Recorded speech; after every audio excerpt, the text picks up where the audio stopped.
Assalamualaikum warahmatullahi wabarakatuh. Kembali lagi bersama dengan saya Andika Hendra Mustaqim.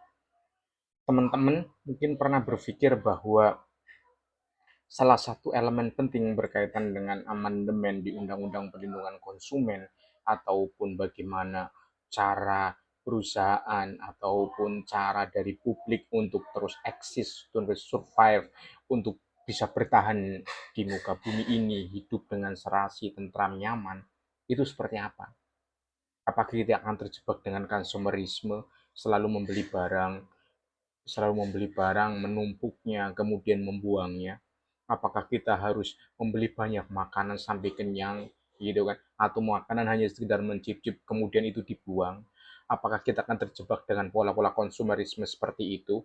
Karena itu salah satu hal yang poin penting yang berkaitan dengan Undang-Undang Perlindungan Konsumen ataupun bagaimana kita memperbaiki tata kelola konsumsi di Indonesia adalah bagaimana kita mengembangkan konsumsi yang berkelanjutan ataupun sustainable consuming. Jadi itu dalam rangka untuk membentuk sustainable consumer. Jadi untuk membentuk konsumen yang berkelanjutan.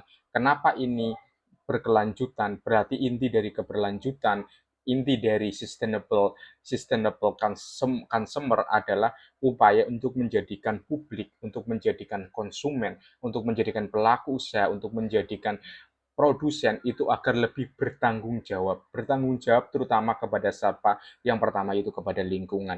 Pada lingkungan itu bukan hanya faktor proteksionisme atau faktor kepedulian terhadap alam, tidak, tetapi lingkungan di sekitar kita, baik lingkungan sosial maupun lingkungan lingkungan iklim maupun lingkungan budaya. Karena bagaimanapun ketika kita akan menjadi seorang konsumen yang bertanggung jawab, itu maka kita akan memperhatikan generasi ke depan. Kita akan memperhatikan bukan hanya 10 tahun ke depan, satu dekade, tetapi kita melihat 100 tahun ke depan, 200 tahun. Kita memikirkan anak cucu kita memberikan cicit-cicit kita. Sehingga apa? Sehingga apa yang dilakukan itu harus berhati-hati. Kenapa sustainable consumerism itu menjadi suatu tren? Yang pertama itu karena itu berkaitan dengan banyaknya tren kerusakan lingkungan. Kita ketahui bahwa reforestation, pembabatan hutan dengan dalih A, dengan dalih B, itu adanya upaya untuk mendorong eksploitasi atau ekstraksi berbasis alam. Karena ekonomi yang paling mudah untuk bagi suatu negara untuk mendapatkan uang adalah dengan ekstraksi dari alam, tetapi itu akan mendapatkan banyak gitu kan, itu mendapatkan banyak konsekuensi, akan memberikan banyak dampak, mulai dari lingkungan, kerusakan lingkungan, ataupun nantinya itu ada suatu hal yang sangat penting, yaitu bahwa generasi kedepannya tidak akan mendapatkan apa yang pernah kita rasakan, apa yang pernah kita gapai. Misalnya gitu, bagaimana ketika kita terlalu banyak menggunakan tisu, bagaimana berapa banyak pohon yang akan dipotong. Bagaimana ketika banyak kertas yang kita konsumsi, yang kita tulis, kemudian itu ternyata berapa banyak hutan yang harus ditebas. Itu kan faktor-faktor seperti itu harus menjadi perhatian, karena itu mendorong upaya untuk mewujudkan konsumsi yang bertanggung jawab. Konsumsi yang bertanggung jawab itu menjadi isu yang penting, yang perlu dimasukkan di dalam Undang-Undang Perlindungan Konsumen. Dan kenapa itu juga menjadi penting? Karena itu juga menjadi bagian penting bagaimana perusahaan itu bisa eksis, masyarakat juga bisa eksis. Kemudian yang kedua, karena faktor kerusakan lingkungan itu tadi yang pertama, kemudian yang kedua itu adalah perubahan iklim. Isu ini sudah sangat lama, ketika pernah saya meliput itu kan event konferensi internasional perubahan iklim yang ada di Bali itu berapa dekade lalu, mungkin sekitar 15 tahun yang lalu pas waktu pemerintahan SBY, di mana ada emisi gas kaca itu kan yang meningkat produksinya, kemudian adanya banyak reboisasi, adanya kerusakan lingkungan, kemudian ada es mencair di kutub, kemudian dunia itu semakin panas karena banyaknya pembangkit listrik tenaga batu bara, tenaga uap yang menggunakan batu bara, jadi istilahnya asap itu semakin besar, atmosfer terkikis dan lain sebagainya. Artinya perubahan iklim itu sudah dirasakan ketika saya berkunjung, misalnya pulang kampung itu sawah-sawah sudah banyak hama, banyak tikus, kemudian panas yang terlalu panjang, kita juga bisa merasakan lembab yang terlalu lama, musim hujan yang tidak beraturan, itu kan dampak dari perubahan iklim.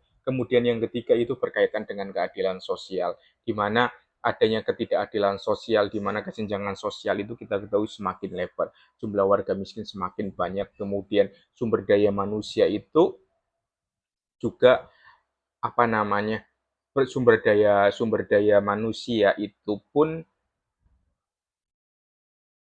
mengalami ketimpangan, ada yang semakin pandai, ada yang semakin pintar, tingkat pendidikan tidak adil, hanya misalnya satu penduduk di dunia itu yang bergelar doktor, termasuk saya. Kemudian, dan itu kan menunjukkan bagaimana ternyata tidak ada keadilan sosial itu muncul dan diperlukan suatu solusinya. Kemudian kalau kita ditarik dari semacam teori yang perlu kita berdiskusikan bahwa konsumsi berkelanjutan itu kan merupakan dampak dari ekonomi global yang sangat luas ya, di mana masyarakat itu kan dipengaruhi oleh digitalisasi, dipengaruhi industrialisasi, kemudian dipengaruhi oleh komodifikasi gaya hidup, hingga orang itu kan menjadi konsumtif. Tapi bagaimana secara teorinya? Ya, karena kita akan mendiskusikannya lebih detail ya, kita akan membandingkan teorinya Jeremy Bentham dengan Thomas Robert Malthus. Itu mereka berdua itu merupakan salah satu teori-teori kan filsafat yang berkaitan dengan konsumsi. Kalau Jeremy Bentham itu tokoh utilitarianisme yang memandang bahwa konsumsi itu merupakan suatu hal yang mendukung kebahagiaan dan mendukung kesejahteraan terbesar gitu kan bagi orang. Jadi kalau pandangannya Betam itu kan menunjukkan bagaimana ketika orang konsumsi maka akan bahagia, ketika orang makan itu akan bahagia, ketika orang akan membeli baju seragam bagi keluarga mungkin akan membeli sarimbit atau akan membeli mobil listrik dan lain sebagainya untuk menunjukkan kebahagiaan. Kalau secara komunal, secara besar, bahwa konsumsi itu menunjukkan bagaimana suatu kesejahteraan. Ketika suatu konsumsi itu akan hidup, maka itu menunjukkan suatu kesejahteraan. Dampak-dampaknya akan meningkatkan pertumbuhan ekonomi. Jadi, ketika prinsip yang dikenal oleh Jeremy Bentham itu adalah the greatest happiness for the greatest number. Jadi semakin banyak orang yang bahagia, semakin banyak orang yang sejahtera, maka dia itu akan berparalel dengan konsumsi yang akan semakin besar. Tentunya pandangan ini adalah pandangan kuno, di mana pandangan yang bersifat masif.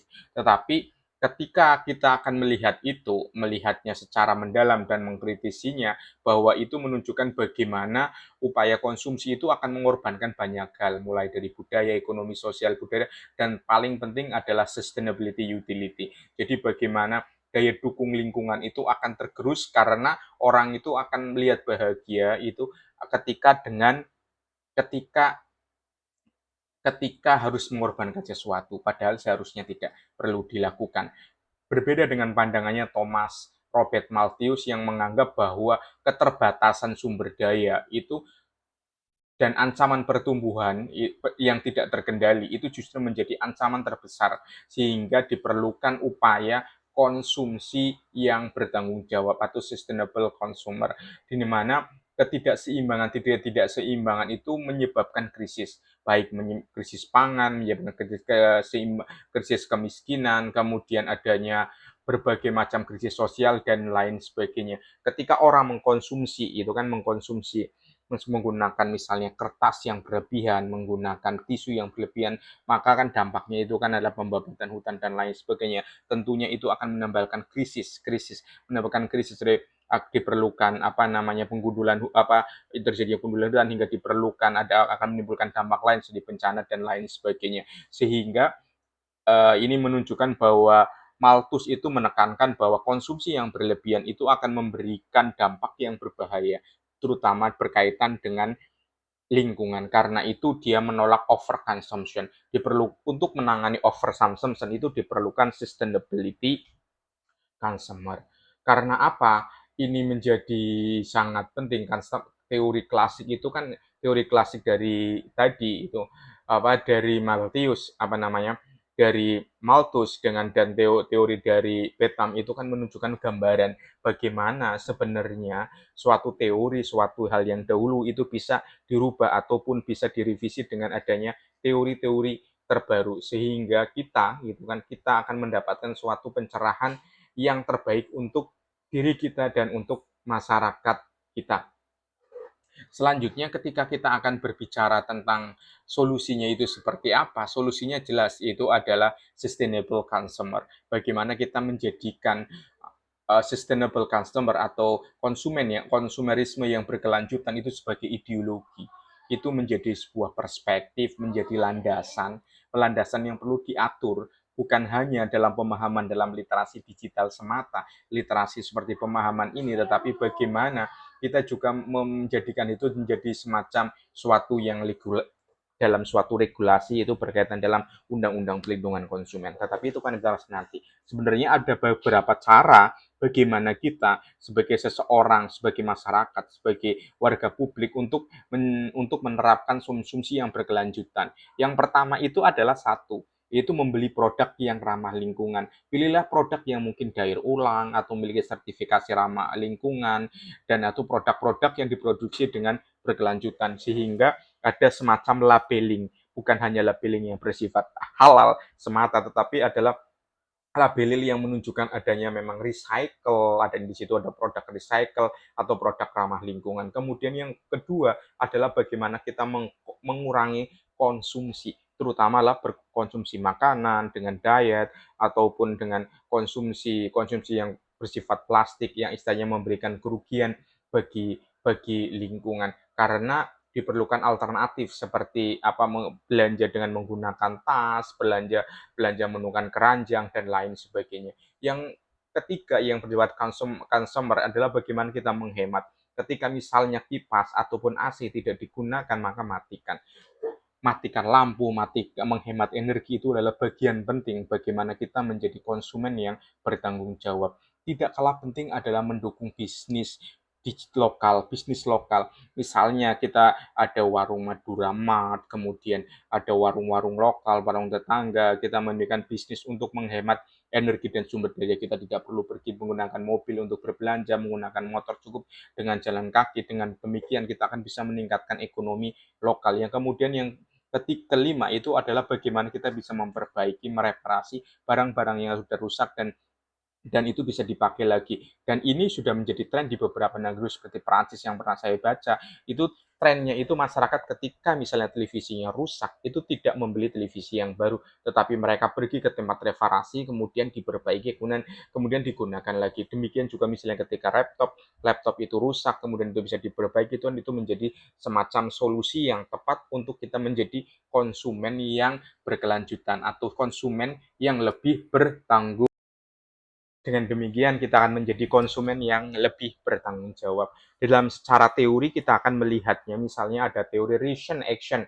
Ration action seperti undang-undang siapa ya lupanya, Fishbein dan Agent di tahun 1975, kemudian ada ration action teori Fishbein Agent, kemudian ada teori juga yang dari Agent juga yang digunakan teori plain behavior. Itulah merupakan teori-teori yang digunakan untuk mendorong atau untuk memotivasi ataupun membuka kesempatan bagi konsumen untuk menjadi lebih sustainable. Salah satu caranya itu apa? Salah satu caranya itu adalah membangun. Yang pertama itu adalah membangun motivasi, kemudian kita akan membangun kemampuan, ability, kemudian kita akan membangun opportunity atau kesempatan. Bagaimana caranya kita memotivasi? Bagaimanapun motivasi itu merupakan perilaku ya kan perilaku dari individu yang berubah menjadi norma sosial sehingga dan itu menjadi semacam semacam ideologi dalam bertindak. Demikian motivasi itu dilakukan dengan cara apa? Pemberian informasi secara terus-menerus,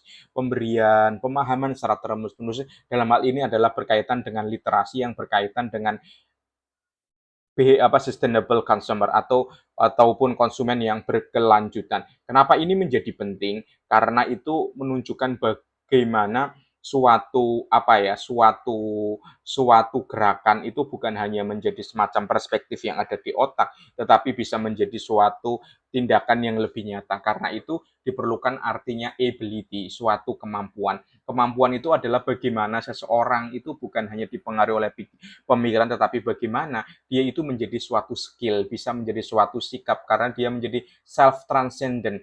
Bagaimana dia juga mengembangkan nilai-nilainya menjadi seorang pribadi yang sustainability, menjadi konsumen yang lebih bertanggung jawab. Kemudian bukan hanya itu, tetapi kita juga harus selalu membuka peluang, membuka peluang, jadi peluang untuk mengajak orang lain, berpeluang untuk menjadi gerakan sosial, bukan hanya ada digital, tetapi bisa menjadi suatu gerakan yang masif. Bagaimana nantinya ujung-ujungnya gerakan masif ini bisa gerakan masif yang berkaitan dengan sistem lebih consumer ini menjadi suatu upaya yang kuat untuk mendorong suatu perubahan di dalam undang-undang perlindungan konsumen.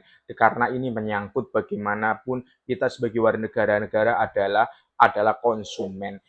konsumen yang harus dilindungi oleh negara, dan apapun yang kita lakukan itu harus gitu kan, harus memberikan dampak yang baik kepada sosial, lingkungan, budaya ataupun politik. Karena itu pola pikir yang sustainable itu bukan hanya dalam pikiran semata, tetapi itu harus gitu kan, itu harus diwujudkan dalam bentuk motivasi, diwujudkan lagi dalam suatu perilaku, dan diwujudkan lagi dalam suatu opportunity untuk membuka suatu gerakan yang bersifat bukan hanya lokal tetapi nasional. Saya kira ini penting bagi kita semua untuk mendorong mendorong sustainability customerism ini bisa menjadi suatu goal, menjadi suatu ideologi, menjadi suatu suatu uh, boleh dikatakan suatu dogma, boleh dikatakan suatu disiplin untuk menunjukkan kita menjadi seorang warga negara yang bertanggung jawab.